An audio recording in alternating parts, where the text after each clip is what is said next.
Good evening. Good evening. I know that you, as I am very excited to hear our speakers, so I'll be brief. Welcome on behalf of the Institute for Urban and Minority Education, or UMI, to the third annual Edmund Gordon Lecture. And we are very privileged to have Dr. Sonia Nieto as our lecturer this evening, and I'm super excited about hearing her talk and what she has to say. I'm Ernest Morel. I am the director of UMI, and this is an important event for us, an opportunity for us to bring powerful, dynamic scholars who are representing what we think is a powerful vision for the future of education. There are so many people to thank, and many of them I will thank at the concluding remarks of the talk, but what I'd like to begin by is thanking the Provost Office, and particularly the Provost Tom James, who sponsored this event. Without his support, this would not be possible. And I'd like to, at this point, welcome our Provost Tom James, who will speak to you on behalf of the college and the faculty, and talk a little bit about how the Gordon Lecture has evolved from thinking that Provost James and President Furman have brought to our college. So join me in welcoming my Provost, Tom James. Thank you, Ernest. You know, the Institute for Urban and Minority Education, UMI, has been around for the last generation. It's been the most important center looking at the ways of studying groups in society and how they can move forward in education on the urban scene. And we're so proud that this is the place that Ed Gordon came to do this work as a faculty member, as an acting dean, mentoring faculty here, and really giving us deep roots in Harlem and in the movement to really improve this society's work in the area of equality of educational opportunity and moving forward the communities that we have, particularly in this city, but in all of the country.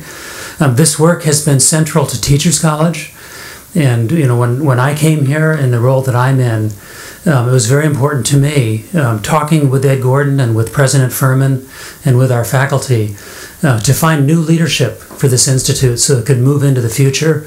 And so I'm going to mirror back to Ernest, and he's my leader because he came here to do this work and to lead UMI.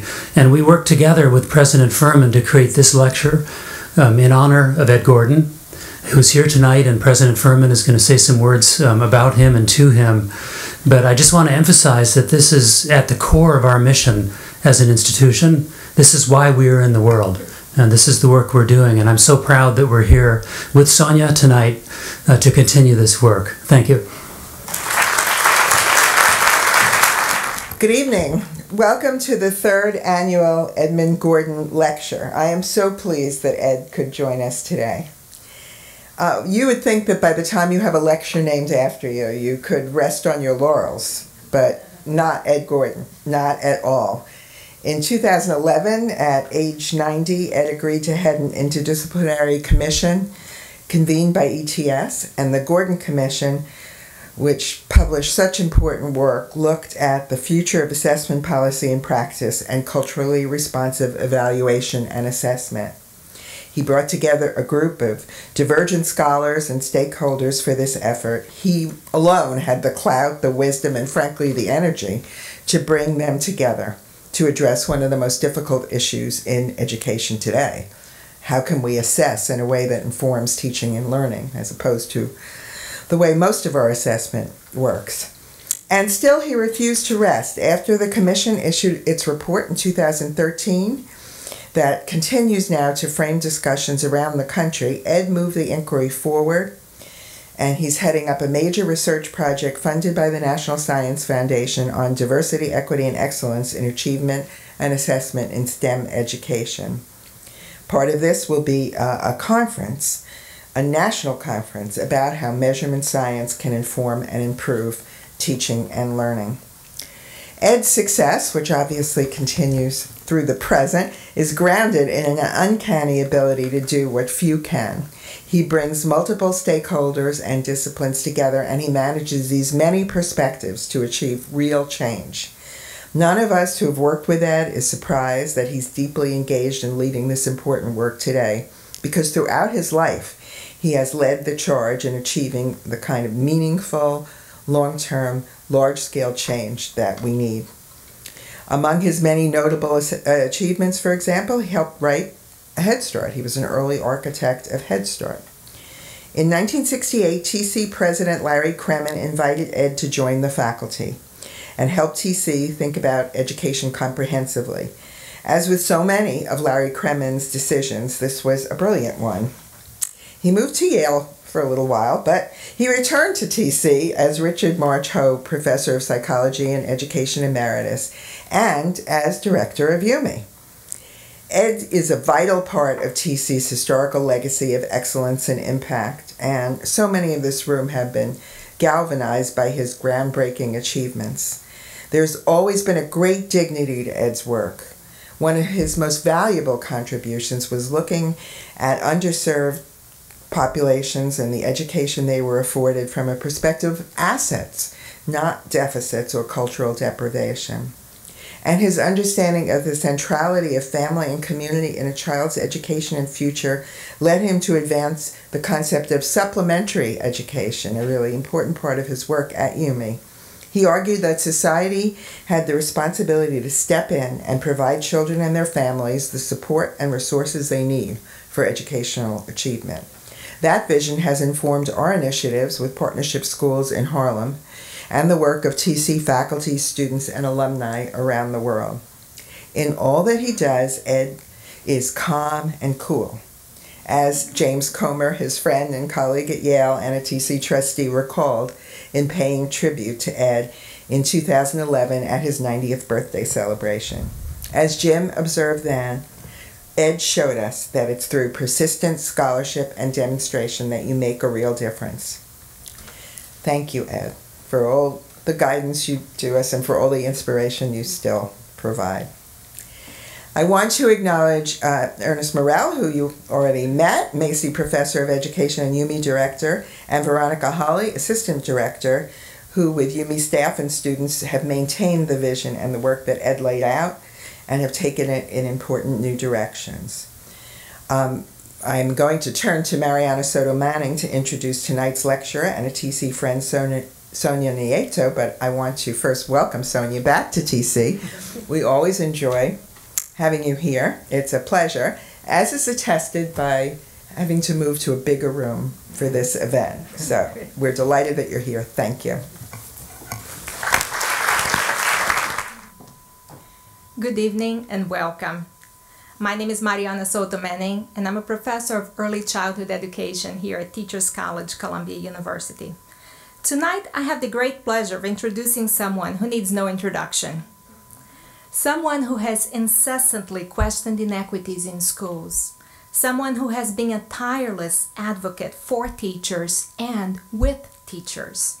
Someone whose work has shaped the field of multicultural education.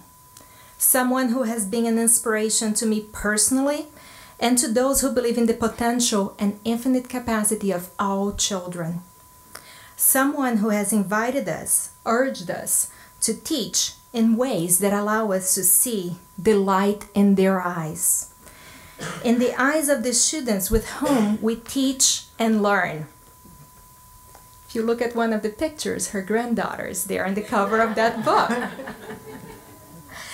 Someone who has acknowledged that education cannot be separated from the social, cultural, economic, and political context in which it happens.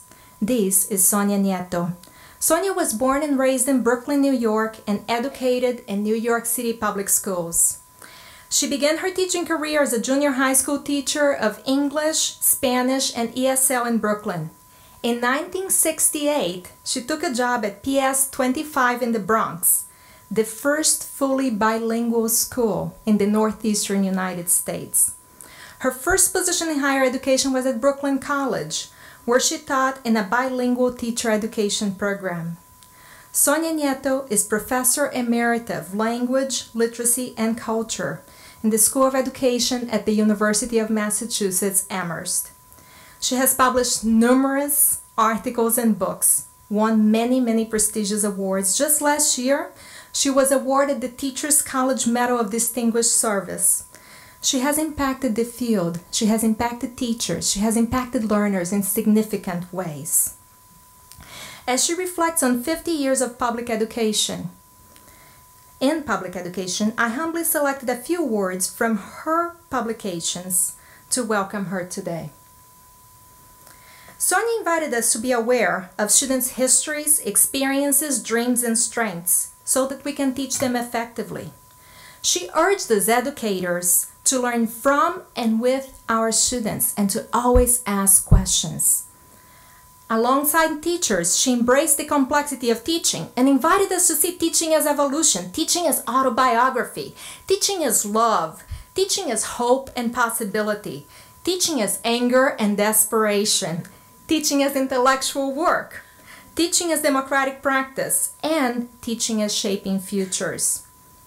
And she wrote, although for over a century our nation has advanced the ideal that a high quality and excellent public education is the birthright of all children, our schools cannot fulfill this ambitious and noble purpose unless all of us, parents, policymakers, and the general public, commit ourselves to sustaining education as a public trust and as a promise to future generations.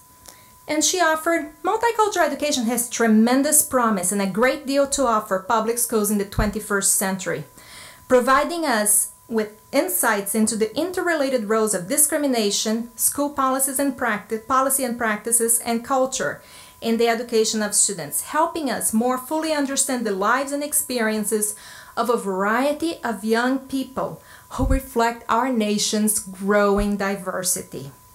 After all, teaching is honoring students' identities and believing in their futures.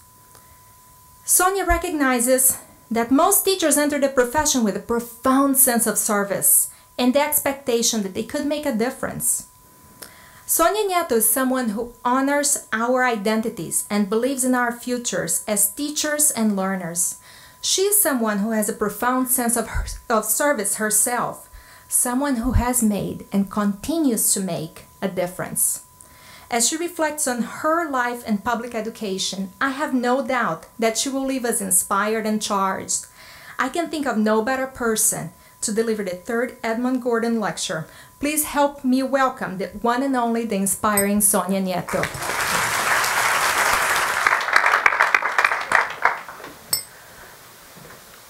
Wow, that took a lot of work. Mariana did a lot of research for that. Well, it's really my pleasure and my privilege to be here. I want to thank, of course, first of all, Ernest Morel, who invited me, to thank Provost Tom James, and of course, the president of Teachers College, Susan Furman. I also want to say that I am thrilled to be the third Gordon Lecturer. I told Dr. Gordon that I am borrowing his name tonight. And I thanked him because when I was recently elected to the National Academy of Education, which was a huge honor, and I got a lot of congratulatory notes. The note that he sent me was just so beautiful and heartfelt. Other people sent probably what I would have sent: congratulations, welcome, and he sent me 2 paragraphs telling me how delighted he was that I was in the Academy, and I thank you very much. I also just want to acknowledge my family, as I always do. My sister Lydia is here. Just raise your hands so people know what you look like. Yay! She's the woman with the amazing hair. And my daughter Marisa, my granddaughter, her daughter Aliyah, who has spent the day here today. And we've walked around Columbia and around Teachers College to give her an idea of the possibilities. So I have been giving a lot of thought lately to what it means to have been a teacher, which was my lifelong dream since the age of 6 when I started elementary school as a first grader. A mentor, what I became as soon as I started teaching. A researcher, something that I fell in love with when I became a doctoral student. A writer, ever since I wrote my first novel at the age of 10, more about that later. And a teacher educator a profession I loved from the minute I started my life in higher education at the age of 29 at Brooklyn College. Yes, teacher education, but I was in the Puerto Rican Studies department, so ethnic studies has also been a very, very important part of my past, my legacy, and my future. Perhaps it's because I recently wrote my memoir.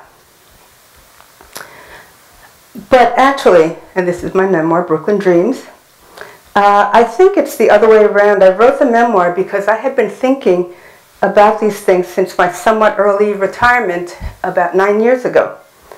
And I wanted to reflect in writing on the privileged life that I've led.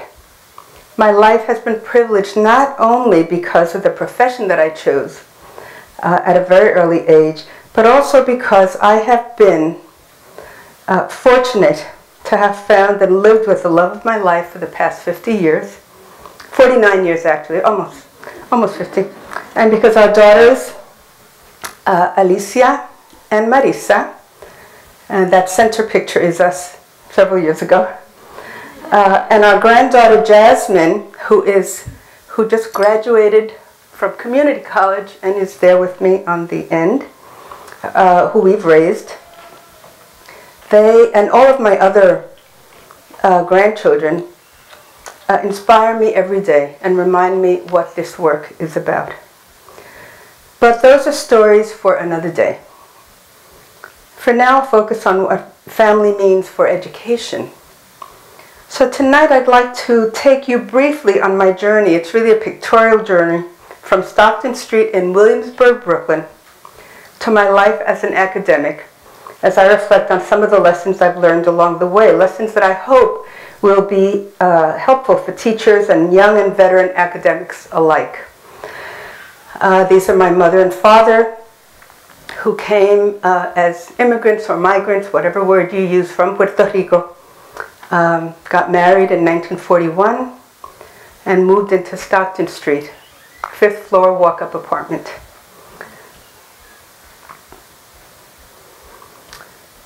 I began my educational journey at PS 55 in Brooklyn, New York. It was there that I learned English, that I learned to read, that I learned to love school and learning, and that I decided I wanted to be a teacher. But it was also there that I learned that Spanish wasn't valued at school, that my people had done nothing of consequence in the world, and to be ashamed of who I and they were. Fortunately, I was to unlearn these negative things, but unfortunately, it took many years. Clearly, at my age now, there are many, many things that I've learned, many of them through the mistakes I've made, and I hope I've become wiser as a result. But tonight I'll limit myself to some enduring lessons and what they've meant for me on both a personal and professional level. And these are some of them, and I write about them more in my memoir. That family always comes first.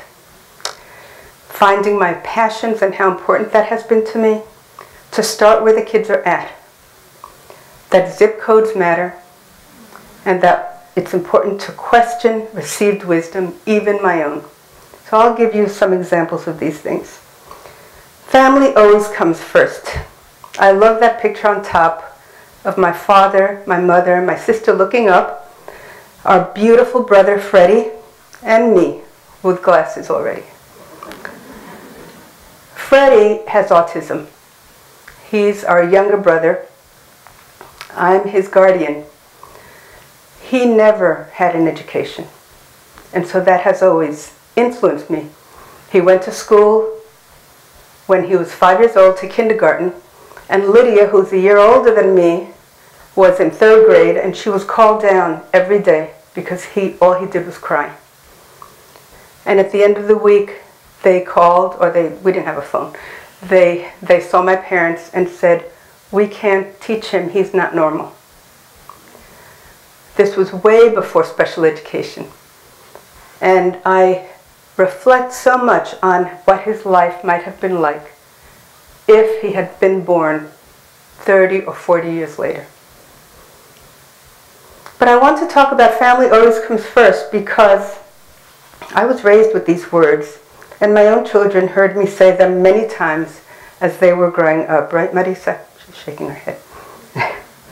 In my working class family with parents who had immigrated from Puerto Rico, neither of whom had graduated from high school, and my father actually only made it as far as 4th grade, speaking only Spanish when I entered school and without the cultural capital of middle-class white and English-speaking children, my sister Lydia and I had a long road to hoe. But even as a young child, I knew that the most important people in my life were and would always be my family members. Now mind you, the concept of family is a very broad concept among Puerto Ricans. In fact, when I was a child, I thought we were related to everyone we knew. In our close-knit Brooklyn neighborhood of Williamsburg, the old working-class immigrant version of Williamsburg, not the new trendy version, it seemed to me that everyone was an aunt or an uncle, a cousin, a second cousin, or a cousin twice removed. It was only later that I discovered that some of these so-called family members were only very peripherally connected by blood.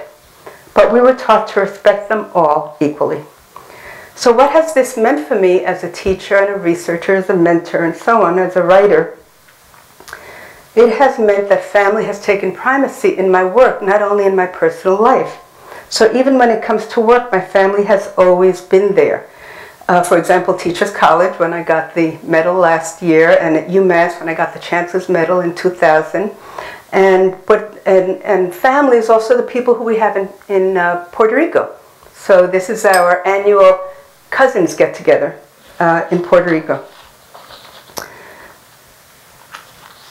It also has meant to me that culture matters in student learning. Before I became a teacher, I was advised to, quote, leave your cultural baggage at the door. But from early on, it was clear that I couldn't do that. Years later, Paulo said something very simple that relates to this. At one of his visits to the University of Massachusetts in the 1980s, he said the following: I am my culture. I am my culture. Making it clear that it would be as impossible to discard his identity as it would be to scrape off his skin. Now this doesn't mean that identity is destiny, but it does mean that identity influences who we are, what we believe, what we value, and who we become. So as a teacher, from my first job at an intermediate school at Ocean Hill-Brownsville in Brooklyn, and then at PS25, the bilingual school in the Bronx, I learned pretty quickly that connecting with students and their families was an important way to reach and honor them. This realization was well before the words of multicultural education were ever spoken or written about, but several incidents helped me tap into that they would influence my teaching. So for example, one day when I was teaching one of my 6th grade classes at the intermediate school, I asked the children what they would be having for Thanksgiving. So they gave all the politically correct answers, right? Turkey, misi, gravy, mashed potatoes, stuffing. So this didn't ring true to me. So I mentioned that at my house we were having some of those same foods, but that we'd also be having beans and rice and pernil. And some of the Puerto Rican kids stared at me in disbelief. They said, "You eat those foods?" And I said, "Sure, I'm Puerto Rican like you." That moment proved to be a giant step forward relating to my students. That was my first year of teaching. At that point, some of the other children I taught, both Puerto Rican and African American, because those were all my students, began to open up about what they would really be eating on Thanksgiving. Tostones, arroz con gandules, collard greens, okra, Southern style macaroni and cheese, among other things. It was one of my most successful interactions with my students up to that point. So this is about finding my passions. I have learned that without passion, commitment, and drive, one can lead a very gray life. I often advise my doctoral students, for example, to find their passions, because I tell them if you decide on a dissertation topic that you are not passionate about, you'll never finish. It's hard enough even if you're passionate about it. So I was fortunate to have figured out pretty early in life 3 passions that have stayed with me all of these years. One was writing. I mentioned something about this at the beginning. I wrote my first book at the age of 10. Not surprisingly, it was about a girl of about my age, a girl who, like me, lived in Brooklyn with a family similar to mine. Sitting cross-legged on the bed in the room I shared with my sister Lydia, I documented my life as a novel, writing every day for months. I wrote relentlessly and consistently. When the book grew to more than 100 pages, I threw it in the garbage. I shudder to think of that now, and I can't imagine why I did it. For years, I've regretted having thrown that manuscript away, wondering what it would reveal about me as a child and what I could learn about myself. Even though I wanted to see myself as a highly educated, successful adult and an accomplished writer, I probably thought it was absurd that I, a little Puerto Rican girl from Brooklyn, should even attempt to write a book. At the same time, the incident also says something about the aspirations and identities I saw for myself in the future, and that was important. Becoming a teacher was another passion.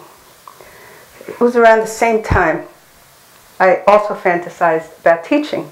I saw myself standing at a blackboard, pointer in hand, teaching a lesson in grammar or math or the wonders of science. Teaching appealed to me because I wanted to be a professional even before I knew what the word meant. Teachers were the only professionals I knew close up. To me, they were powerful and in charge and smart. As I got older, my desire to be a teacher intensified so that by the time I got to college, it was the only career I envisioned for myself. I love the idea of working with young people, of seeing that light in their eyes when they understand or get excited by something or learn something new. And this, as some of you know, became a lasting metaphor for me and became the title of one of my books. That image of wonder stayed with me throughout my career. And still, whether it was teaching reading to 4th graders, preparing young adults for a life of teaching, or tackling powerful, exhilarating, but also challenging ideas about diversity, power, or privilege. And my third passion, being an educated person. My overarching desire really was to become highly educated. Somehow when I started school in 1st grade, even without speaking English and going into a big, scary building, I knew that school was important. That was probably because my parents made it clear that getting an education was essential if we wanted to get ahead, a privilege they themselves had not had. My parents didn't necessarily share my fantasy dream that I would go to college, at least not directly. Though they wanted the best for their children and they sacrificed in every way that they could, their limited formal schooling probably made it hard for them to even imagine a college education for us. But even at a very early age, I knew that education was the only way. Although certainly no guarantee out of poverty and a life of unfulfilled hopes and dreams. So how did I know this? Well, my parents certainly told us that it was important for us to be good at school, meaning to behave, be respectful, to pay attention to the teacher, to get good grades, and to complete high school. College was not part of their equation. My parents knew better than anyone else that a good education was the only chance that their children would have for a life better than theirs. But a good education for them meant high school graduation. Unable to help us with homework, disconnected from our school lives and working long hours to give their children everything they could, my parents neither expected nor demanded a higher education, but they supported it tremendously. My sister Lydia my constant companion and my best friend who helped me learn English as well. And I surpassed our parents' wildest dreams. And though they didn't always quite understand why we pursued higher education so doggedly, they were immensely proud of us. What does this have to do with my life's work?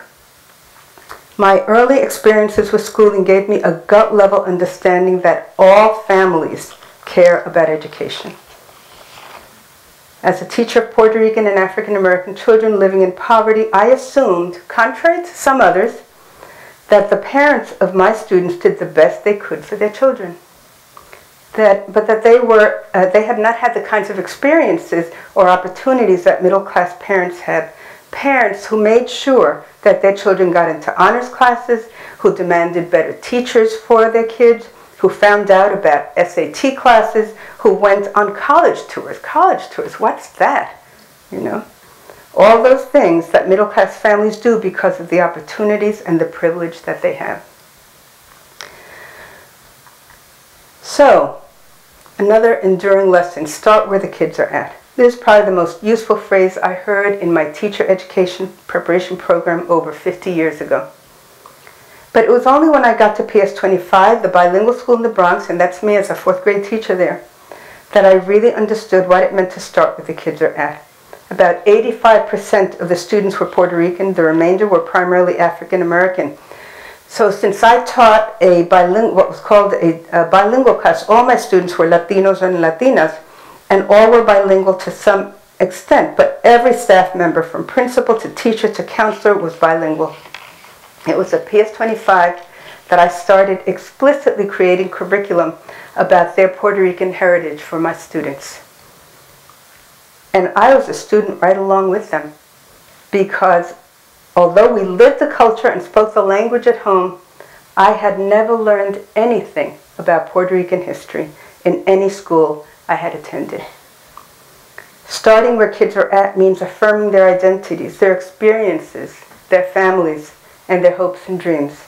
At the same time, I was also pretty sure, even then, that a purely Puerto Rican-centric curriculum and pedagogy, I have to say, I didn't have this language then. This is me looking back. I knew that this would not be sufficient to prepare my Puerto Rican students for living in what was becoming an increasingly diverse and complex society. And that's why I fell in love with multicultural education. It troubled me to think that my students would not learn about or honor people of other backgrounds.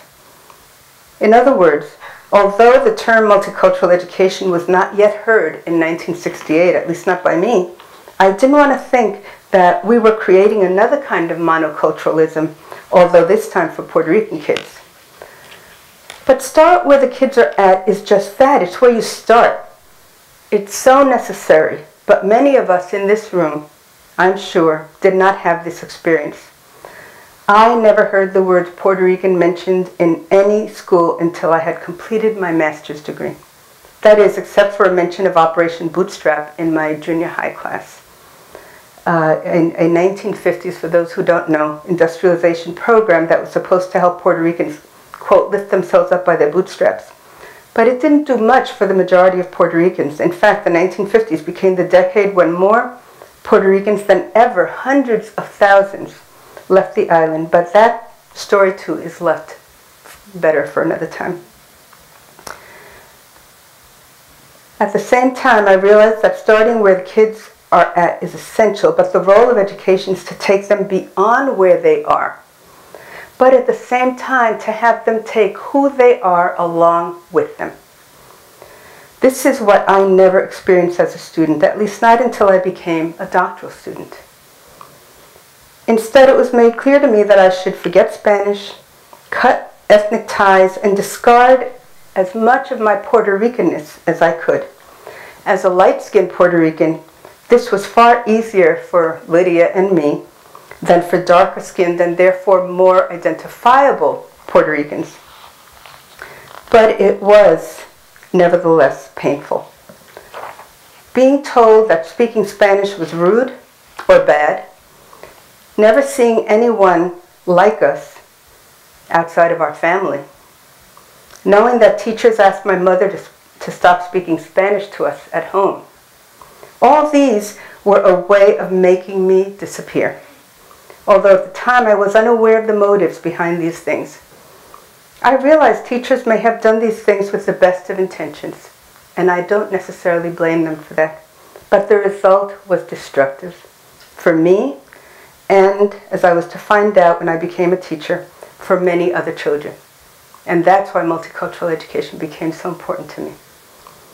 As a result of wanting to honor students' identities and also taking them beyond what they knew and what was comfortable for them, I made it my mission to introduce students, whether fourth graders or doctoral students, to new, exciting, and sometimes troubling ideas that they may not have previously considered. Expanding one's horizons is, after all, what all education should be about, but not at the expense of losing oneself. This is sometimes a difficult balance, but one that I've learned we must always find. Another enduring lesson is that zip codes matter.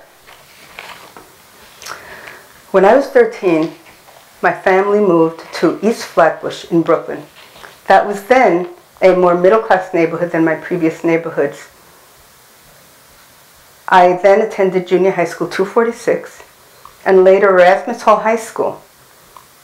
This is where our ascent to the middle class began. I described Erasmus Hall in my memoir in this way, and this is a quote from the memoir. The school when I attended was one of the most respected in the city, distinguished by its faculty and many successful alumni. But I do not have fond memories of Erasmus. When I entered in 1958, I was one of 3 Puerto Ricans. Lydia was one of the others. Again, there was barely a mention of Puerto Ricans in the curriculum. I never learned that Puerto Ricans wrote books, created art, or did anything else of public significance. No surprise then that I felt invisible. I made few friends at Erasmus and often felt on guard as if needing to protect myself. In spite of these things, I am so grateful that I attended Erasmus Hall High School. It took me many years to realize that I had been fortunate to receive the excellent education I did when I was there. I have ever since then thought about the powerful difference just one school can make. It was also when I was an adult, as a teacher, that I realized that zip codes matter, and they matter a great deal. Erasmus gave me a different sense of what was possible. Because of that sense of possibility, I was ultimately fortunate enough to benefit from the ideal of an equal and high-quality education. That really should be the birthright of every American, regardless of station or rank.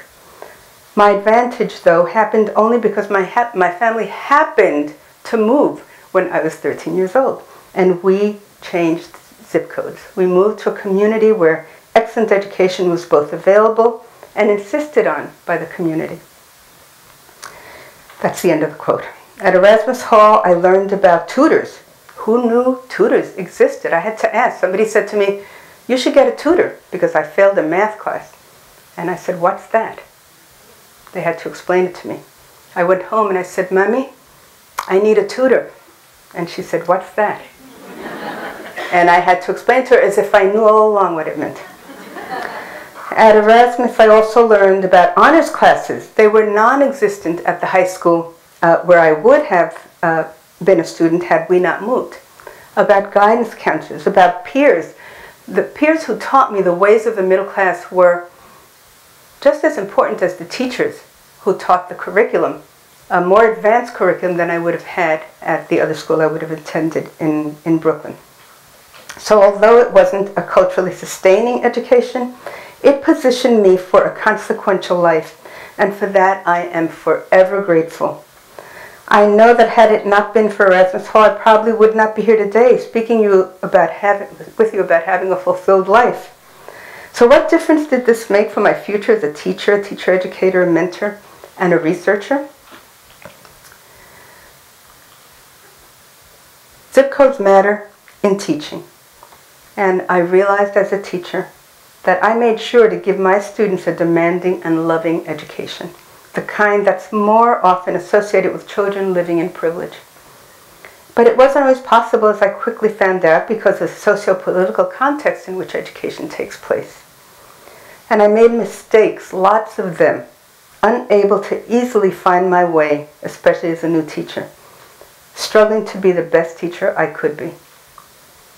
And as a teacher-educator, I made sure to impress upon my students that their job was not to coddle students nor lower their expectations simply because the students happened to live in poverty. Because zip codes matter, teachers and teacher-educators need to be even more vigilant and demanding as a result. They also matter in mentoring. Some students come to us without the requisite cultural and social capital of more privileged peers. My sister and I were certainly among those who hadn't, for example, gone to summer camp or who never had piano lessons. But that didn't mean we weren't intelligent and deserving. It just meant that we needed to be mentored in such matters. That's also our responsibility as teachers and as other educators. So that's what mentoring is about. Every teacher is a mentor or should be a mentor. They matter in family outreach. Just because people live in difficult circumstances without the benefit of the resources that are taken for granted by many others doesn't mean that they don't care about education. In fact, just the opposite is true. These are often the people who care the most about education because they know it's what will make a difference for their children. Zip codes also matter in research because as researchers, we need to ask ourselves some very important questions. Questions such as, what is the purpose of my research?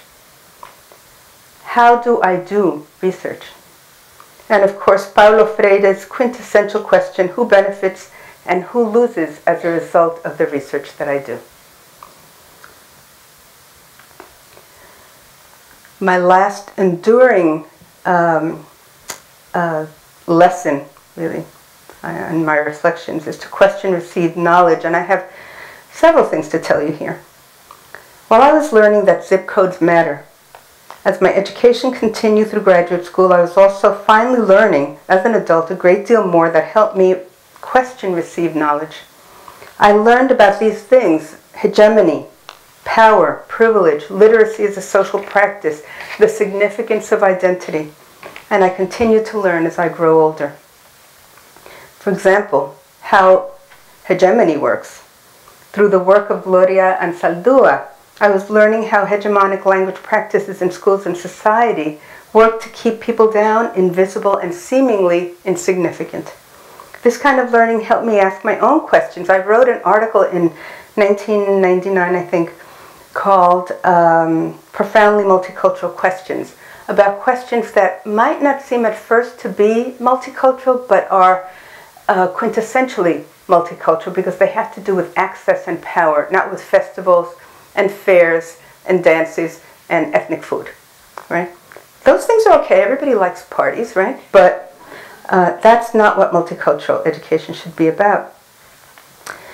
And then these are some of the people, among many others, who have helped me think about these questions. Also, Sam Bowles and Herb Gintis, who I was very fortunate to take a class with at UMass as a doctoral student, as they used the page proofs from their book, Schooling in Capitalist America, in our class. Joel Spring, Jim Banks, of course, and many, many others. And these are some of the questions that I started asking. What's the content of the curriculum? Who's included? Who's left out? Whose language is affirmed? Whose culture is valued? Whose story is told? And again, Freire's question, who benefits and who loses? You know, I would have to say that everybody loses. Everybody loses when only part of the story is told.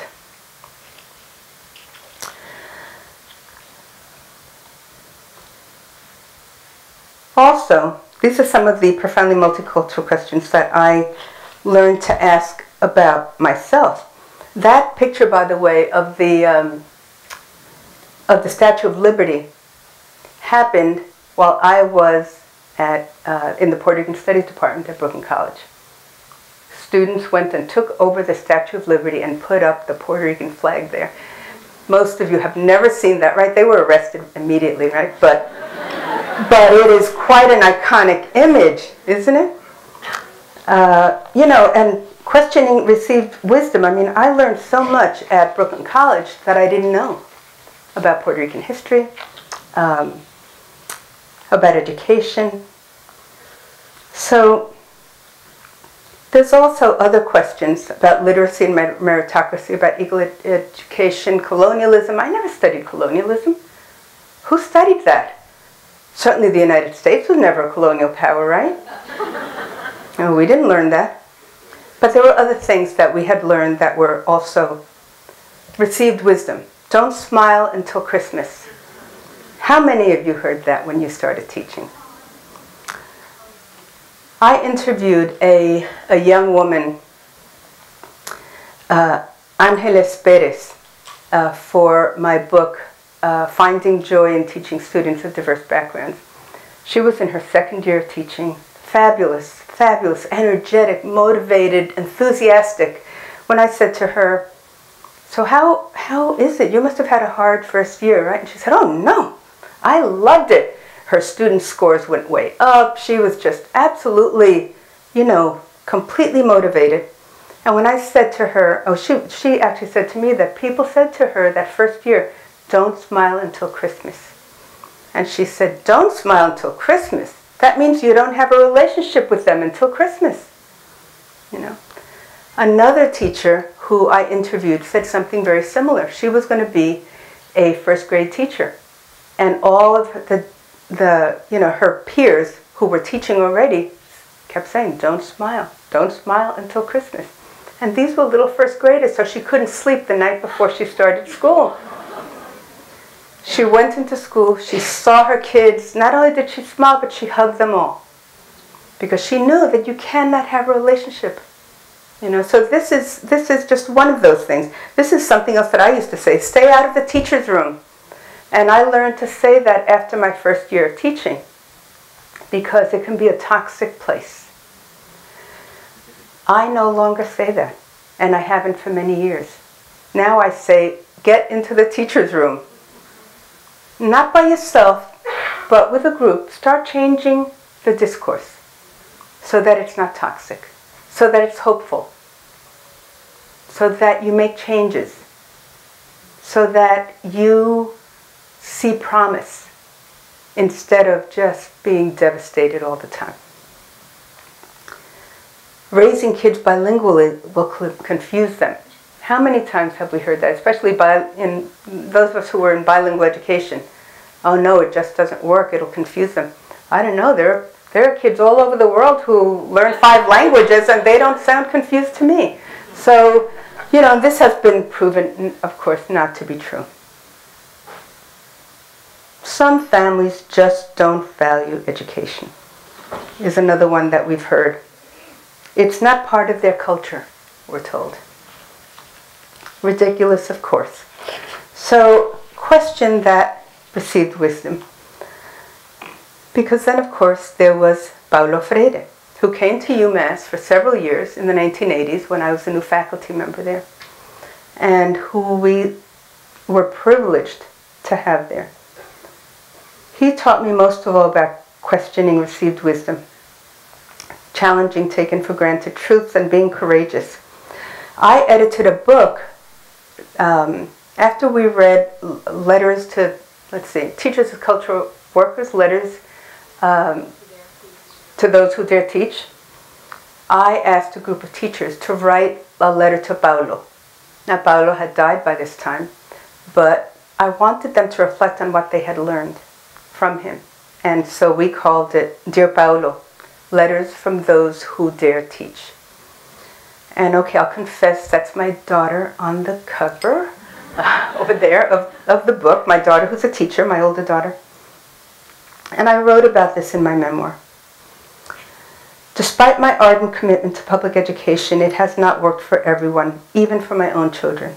As a result, my ideas about life, family, and education have shifted over the years that I've been an educator, and they are evolving still. For example, Angel, my husband, and I placed Alicia, our older daughter, who's now a teacher, at the Che Lumumba School, which was a parent-run alternative school. even though we believed passionately in public education. Why did we do that? We did it because it was a place that reflected our values of education as liberatory and multicultural, something that even the good public schools in our town at the time were incapable of providing. Another example of having to challenge my own beliefs. We lived in Spain in 1990. Oh, here I should show you this. That's Alicia as a 5-year-old at the Chelumba School, and that's Alicia as a teacher today. Another example of having to challenge my own beliefs. We lived in Spain in 1990 for my first sabbatical. My husband is from there, and so we really got away. But we, of course, visited with his family. Before we left, Marisa, who's here, our younger daughter, at the time 13, had been having a hard time keeping up in public school. Rather than enroll her in the local public school in Madrid, where she would be expected to do challenging academic work in Spanish, a language she spoke but didn't master academically, we made the conscious decision to look for a school where she could thrive.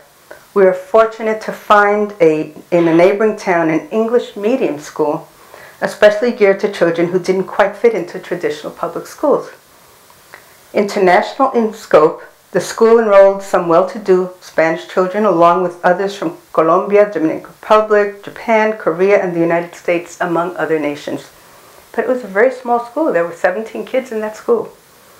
It was a sacrifice to pay the tuition, which was exorbitant.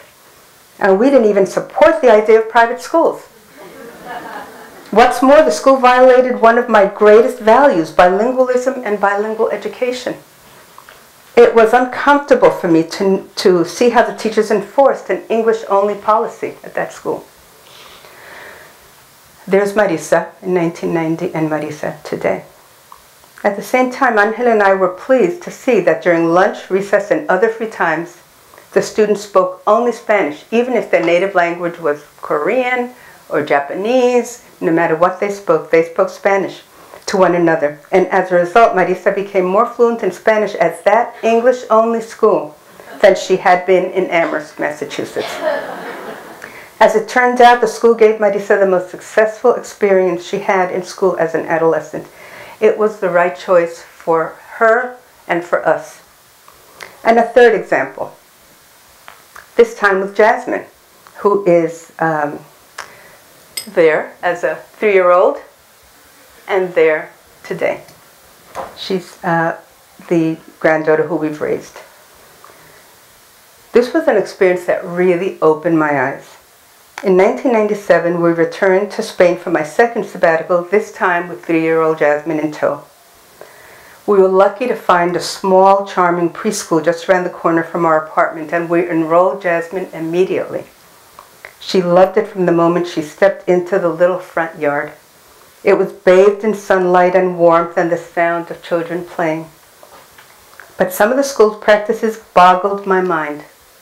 Sitting at tables, the children were frequently asked to keep their hands folded, with eyes on the teacher. They even had some formal lessons, more formal than I had seen in any preschool in the States. They even dutifully completed worksheets at their tables. When I saw what went by the name of, quote, English class, I was horrified to find mistakes in the words and phrases, and the teacher couldn't even pronounce them correctly. All of these things contradicted how I defined good education. In fact, these were the kinds of practices I had cautioned my own students, pre-service and practicing teachers, about. Much to my surprise, I ended up loving that school. Jasmine skipped to school joyfully every morning, swinging her bag, anxious to join her new friends and teachers. The teacher and her assistants clearly loved the children, who were greeted at the door each morning with kisses and hugs. They were given free rein to run around the small interior yard, and when inside, they often called out, even if seated at their tables, as they had to be. I was especially surprised to see Jasmine, who was 3 years old and at home ate competently on her own, allowing one of the teachers to feed her. What? Now I know in U.S. preschools, everything is about promoting the independence of young children. I know that the practices in this preschool would be viewed here as absolutely contrary to this goal. But then I realized it wasn't about whether or not she could feed herself. Instead, it was about the values promoted by the school. Feeding Jasmine was an act of love, not a way to infantilize her. I was already in my 50s, and I had been a teacher-educator for 20 years, so I was pretty sure about my ideas concerning good education. But that school reinforced a valuable lesson. Teaching is always about relationships. It's always about believing in one's students and about honoring who they are. It's only then that students are free to learn, to feel competent and successful. These experiences showed me how much I had and still have to learn. They've been uncomfortable reminders of the pitfalls of holding on to ideas that might not always work. Another thing I have learned is this: dogma is rarely useful. Instead, flexibility and openness are better ways to approach life. So I want to end with the promise of public education. Though it's been so significant in my life, public education has failed too many children, as we know. Those of us fortunate enough to get through the eye of the needle that is higher education often realize that success has as much to do with luck and opportunity as with intelligence and merit. I'm tired of hearing that it's individual effort alone that makes the difference between failing and succeeding in school and in life. Yes, resilience and determination have something to do with it. So do other personality traits and the choices we make along the way. But I'm not so naive as to believe that humans completely control their own destiny. There are just too many conditions beyond our power to believe this. Poverty, limited opportunities, and other conditions play equally important roles in our lives. That public education has not worked for everyone is an indictment of the system. This failure is amply documented in all the research we've seen, in government documents, commission reports, and so on. I certainly don't want people to read my memoir, for example, and conclude that because I've been successful, then there must be something wrong with all the others in similar situations who have not been successful. Lydia and I heard this all our lives. Oh, you're different from the others. No, we're not. No, we're not. I've heard this argument all my life, and rather than making me proud or grateful, as surely it has been meant, it angers and annoys me. Following this line of reasoning, the only conclusion you can reach is that failure is an entirely individual choice caused by laziness, lack of effort or personal resolve, or what is deemed to be an undesirable cultural or racial background. These are, in fact, the arguments made by some educators and policymakers. Yet through my personal experience and my research, as well as the benefits of an excellent education, I know that individual effort explains only a small part of success. Many institutional barriers, including inadequate healthcare, nutrition, poor housing, parental unemployment, limited work opportunities, a paucity of educational and cultural opportunities, and racism and bigotry are at the heart of the failure to learn. The ideal of a universally available and common school experience for rich and poor, and for those of all ethnic and racial backgrounds, remains a lofty, though perhaps, and I hate to say this, never to be realized goal. It is, however, one worth fighting for. One worth fighting for. Whether or not the promise of public education will ever be achieved, those who've benefited the least have been the ones to struggle the most fervently for it. In fact, our educational history is full of the stories of such struggles, from desegregation to multicultural education, from gender fair to special education, and others. Sadly, today the forces of privatization and marketization, the scapegoating of teachers, the high-stakes testing frenzy, and continuing racism and bigotry are making the goal of an equal and high-quality education more unreachable than ever. As a result, the gulf between the haves and the have-nots is not only reflected in our public schools, but also exacerbated and perpetuated by them. If this situation continues, the grand vision of public education imagined by its proponents over a century and a half ago is certain to disappear. Yet what brings all the themes of my life together is precisely public education, mine as well as that of my sister and my brother, my children and my grandchildren, the children I taught directly and the children I've never met, but who have nonetheless been my professional concern throughout my life.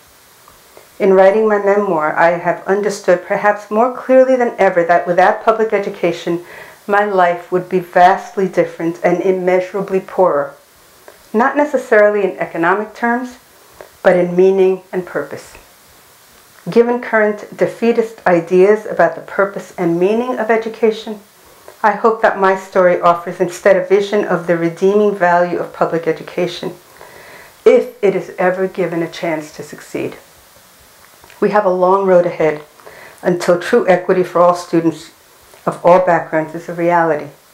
But I hope that my work has helped push the field of education in a more socially just direction. I haven't changed the world, but like everyone else, I've tried to leave my mark on it.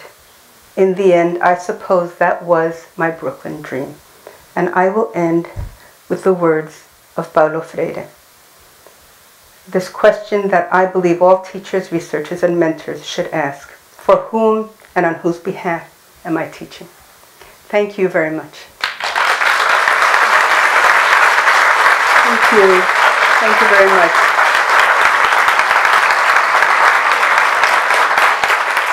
Thank you.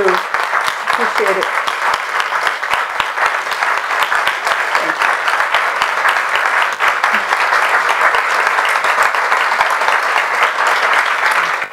There's a lot of work that goes into this kind of a talk, and I said I would save that for the end, but I'd like to acknowledge Trish McNicholas and her event staff for the amazing work they've done. If Trish is in the room, thank you, Trish. I'd like to acknowledge Rudy and Kofi and Media Services for the amazing work that you've done.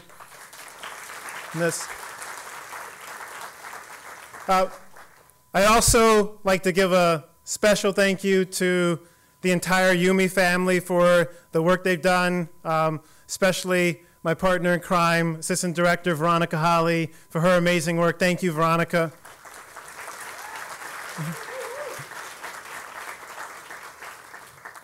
So in conclusion, a couple of things about this lecture, and then I'd like to end by giving a special acknowledgement to our founding director. One of the reasons that we're here in this room, in this lecture series, is because of our firm belief at Yumi that in spite of the overwhelming odds, or as Sonia called it, the defeatist attitude about schools, we still believe, we still fight, we still have hope in a better future because of people like Sonia and Dr. Gordon and the work that they've done. A colleague of mine, Jeff Duncan Andrade, calls it a critical hope. It's a hope that isn't unaware of tremendous adversity, but it is a hope that perseveres in spite of that. And what we try to do with this lecture is to bring people whose lives, not just their research, their actual existence, their very fiber, breathes that kind of hope. It is what our kids and our teachers demand of us, right? They don't have time. I heard Cornel West once say that nihilism is a bourgeois leisure. Right? That statement had a huge impact on me when I was 22 years old, that it takes a privilege to be that pessimistic about the future. For a parent of a 3-year-old, you walk your kid to school every day, you cannot have that kind of disbelief. You need hope. It makes you human. And so I'd like to conclude by giving a special acknowledgement to Professor Edmund Gordon. Susan talked about him at the beginning of these proceedings, but I just want to say a few personal things about what Ed has meant. First of all, I can document his age because he is a half of a century older than I am, right? For more than 60 years, closer to 70 years, Ed has been about hope. He has been about excellence. He has been about dignity. He has been about compassion. He has found ways to talk the language of academic scholarship and humanity. And that is why YUME exists. It wasn't the lack of people talking about communities of color. It was what they were saying. Right? I think that that's what Sonia was talking about. It was about intervening in a narrative. Right? One of the things, many things I've learned from Ed is that you resist with your excellence and your dignity. And that's a part of what we do, but it's a part of what we've learned from Ed. There's so many messages out there that could leave you thinking that there is no hope. But if you look at people who've lived committed lives, like Sonia or like Ed Gordon, the only thing that we continue to do is fight. So after 70 years in the profession, almost 95 years on the planet, Ed is still fighting that fight. Right? It is a privilege, as you say, to be a protege. It is a privilege to continue to serve in this role. But we would be remiss if we did not thank the founding director and the namesake of this lecture, not only for what he does, but for who he is as a person. So Ed, if you want to raise your hand and let's just thank him for everything that he's done in his lifetime commitment to service.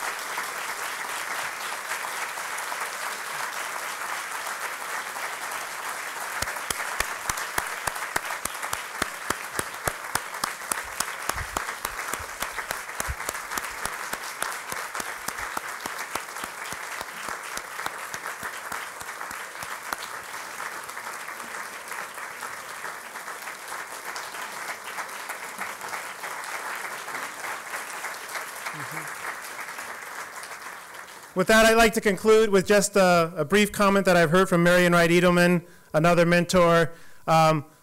Let's go forth and be better and do better. Thank you for coming and supporting our lecture tonight.